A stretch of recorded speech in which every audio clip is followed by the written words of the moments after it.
রিপন ভাই, আপনি জানেন যে গতকাল মানে 26শে মার্চ বিএনপির নাম নিয়েও বিএনপিকে হুঁশিয়ারি দিয়ে জামাতের দ্বিতীয় প্রধান নেতা বলেছেন, বিএনপি যখন দেশ শাসন করেছেন 12 থেকে 13 জন স্বাধীনতা বিরোধীকে প্রেসিডেন্ট বানানো হয়েছে, মন্ত্রী এমপি বানানো হয়েছে। জামায়াতের কার্ড নিয়ে খেললে শেখ হাসিনার মতো নির্মমভাবে বিদায় নিতে হবে তিনি হুঁশিয়ার করে দিয়েছেন। আপনার কাছে একটু জানতে চাইব যে পাশে থাকলে সঙ্গী, না থাকলে জঙ্গি, আপনারা জামায়াতের প্রতি এই অবস্থানটা আপনাদের কাছে কি মনে হয়? আপনার কাছে কি মনে হয়? উনি যা বলেছেন ঠিকই তো বলেছেন, তাই না? থেকে বলেছেন, এবং এটা ওনার পার্টির স্ট্যান্ড কিনা সেটা আমি নিশ্চিত নই। কারণ যখন জামাতের নেতারা অনেকেই যখন আমার সাথে টকশোতে অংশ নেন, তখন তাদের মধ্যে এই ধরনের স্পিরিট বা বক্তব্য আমি শুনি না সাধারণত। বরং সেখানে তারা অনেকবারই ঐক্যের কথা বলেন। মানে ঐক্যটা হচ্ছে যে আমরা তো একটা ফ্যাসিবাদ বিরোধী আন্দোলনে সবাই ছিলাম, তাই না? মানে আওয়ামী লীগ ব্যতীত আওয়ামী লীগের বিরুদ্ধে বাংলাদেশ সকল শ্রেণী পেশা রাজনৈতিক দলের মানুষ, ডান বলেন বাম বলেন, ধর্মীয় মানে ধর্মাবলম্বী রাজনৈতিক দলগুলো হোয়াটএভার, মানে অর্থাৎ আমি ইসলামিস্ট ফোর্সেসদের কথা বলছি, তো সবাই তো অংশ নিয়েছেন, এতে তো কোনো সন্দেহ নেই। তো মানে যেটার মানে দলীয় ফোরামের বাইরে যে আলোচনাগুলো হয় সেখানে আমরা যেটা শুনি যে আমাদের চূড়ান্ত বিজয় অর্জন না হবে। চূড়ান্ত বিজয় বলতে আওয়ামী লীগের পতন করতে শেখ হাসিনা পালিয়ে গিয়েছেন, একটা অন্তর্বর্তীকালীন সরকার মানে এখন দায়িত্ব নিয়েছে, এটাই কিন্তু চূড়ান্ত বিজয় না। শেখ হাসিনার যে অপশাসনটা ছিল, গণতন্ত্রের বিরুদ্ধে তার যে কাজগুলো ছিল, নির্বাচন ব্যবস্থার বিরুদ্ধে তার যে কাজগুলো ছিল, অর্থাৎ একটা টোটাল একটা ফ্যাসিবাদী কাঠামো তিনি তৈরি করেছিলেন। সেই কাঠামোটাকে ভেঙে বাংলাদেশ রাষ্ট্রকে একটা গণতান্ত্রিক রূপান্তরের দিকে নিয়ে যাওয়াটাই হচ্ছে সবচেয়ে মানে বড় চ্যালেঞ্জ সকল রাজনৈতিক দল বা মানে আপনার 5ই আগস্টের বিপ্লবী বিজয়ী দলগুলোর এটি মানে আপনার লক্ষ্য থাকা উচিত। সুতরাং সেক্ষেত্রে যারা একত্রে আন্দোলন করেছি, পাশাপাশি থেকে আন্দোলন করেছি, তাদের মধ্য থেকে মানে আপনার কোনো দলকেই আপনার মানে ছোট করে অথবা আঘাত করে টিপ্পনী কেটে কথা বলাটা ঠিক না। এটা আমার দলের পক্ষ থেকেও ঠিক না, অন্য দলের কাছ থেকেও যদি আসে সেটা অপ্রত্যাশিত বলে আমি মনে করি। ডক্টর রিপন, আপনার কাছে কি মনে হয় না যে এই বিষয়টার আসলে একটা ফায়সালা করা প্রয়োজন? কারণ মানে আপনি যেটাকে টিপ্পনী কাটা বলছেন সেটা কিন্তু বাংলাদেশের রাজনৈতিক আদর্শের জায়গায় যে একটা বড় দুইটা প্রশ্ন, সেই প্রশ্নটাতে আপনারা বারবার মুখোমুখি হচ্ছেন বিএনপি এবং জামাতে ইসলামী। সেই জায়গাটা থেকে একটু আপনাদের একটু পরিষ্কার করা দরকার না একটা অবস্থান? আর আপনি বললেন যে শেখ হাসিনার ফেসিবাদী কাঠামোকে ভেঙে দেওয়ার জন্য বা আর যাতে এটা না হতে পারে সেই জন্যই হচ্ছে এই জুলাই অগাস্টের স্পিরিট, এই আন্দোলন, এই আত্মত্যাগ। কিন্তু আপনারা তো অ্যাবসলিউটলি শেখ হাসিনার স্পিরিটের মধ্যে আছেন বলে মনে হয় অনেক ক্ষেত্রে। আমি উদাহরণ দিতে পারি রিপোর্ট ভাই, আপনি যদি আমাকে ক্ষমা করেন, যে ধরেন চাঁদাবাজির দিক দিয়ে কে কোথায় থাকবে, কে কোথায় কি করবে, এটা দিক দিয়ে সংস্কারের প্রশ্ন, সংস্কারের কথা শুনলেই আপনাদের খারাপ লাগে। কিন্তু সংস্কার খারাপ কি? সংস্কার করলে আপনাদের কি অসুবিধা? আচ্ছা, ধন্যবাদ আপনাকে, আপনার চমৎকার কথা বলেছেন।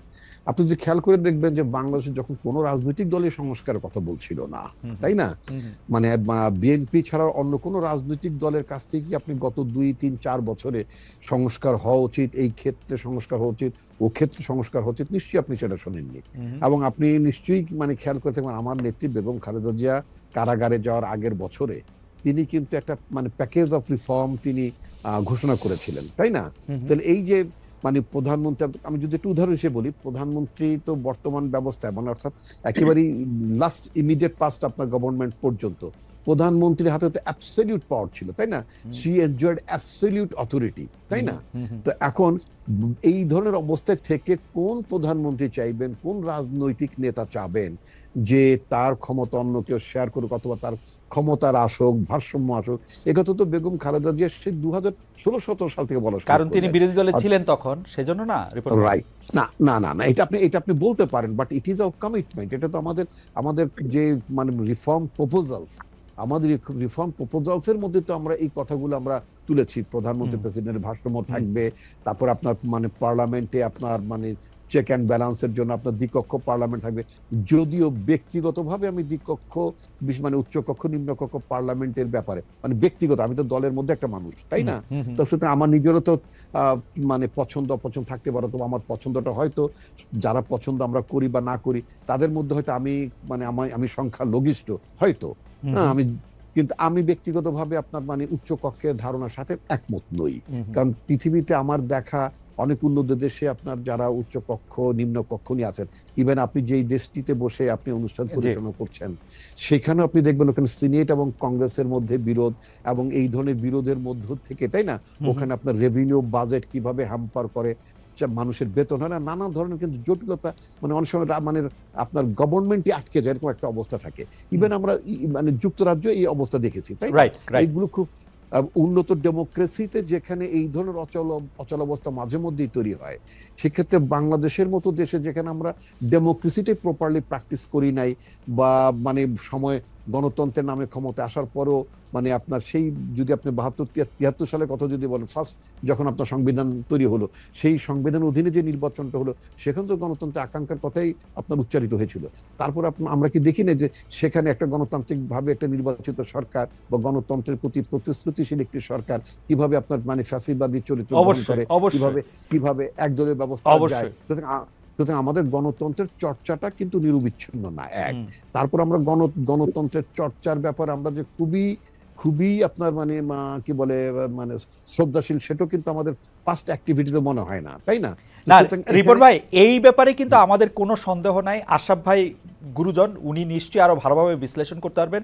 কিন্তু বিএনপি যখন 31 দফার কথা বলেছে, সেই 31 দফাতে কিন্তু আমরা সবাই, আমি যদি বলি আমি ব্যক্তিগতভাবে চমৎকৃত হয়েছিলাম। আমার কাছে মনে হয়েছিল যে এই প্রথম একটা বড় রাজনৈতিক দল অনেকগুলি সংস্কারের বিষয় নিয়ে মাথায় নিয়ে আসছে। কিন্তু এখন যখন বিএনপির ক্ষমতায় যাওয়াটা প্রায় নিশ্চিত বা ক্ষমতার কাছাকাছি তারা নিজেদেরকে দেখতে পাচ্ছে, তখন সংস্কার দেখলে তারা ভয় পাচ্ছে কিনা? বিশেষ করে আপনি দেখেন প্রধানমন্ত্রীর মেয়াদ প্রসঙ্গে আপনারা কথা বলছেন যে না, প্রধানমন্ত্রীর মেয়াদও আপনারা এই 2 বছরেরটা আপনি মানবেন না, এর মধ্যে থেকে অনেক ইফস এন্ড বাটস আপনারা আমি আপনাকে যদি এইভাবে বলি, আমাদের দেশে এখন বর্তমানে প্রধানমন্ত্রী বা পার্লামেন্টের মেয়াদ 5 বছর, তাই না?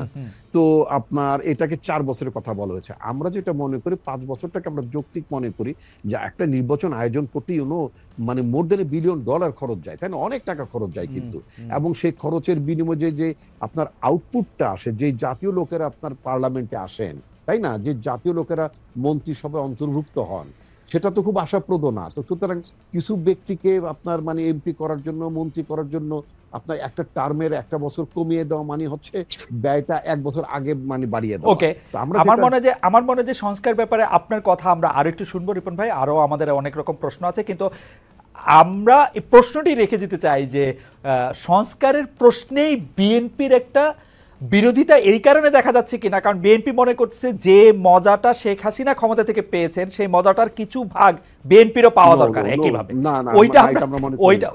ওইটা আমরা একটু শুনবো। আমি একটু আশরাফ ভাইয়ের কাছে যেতে চাই।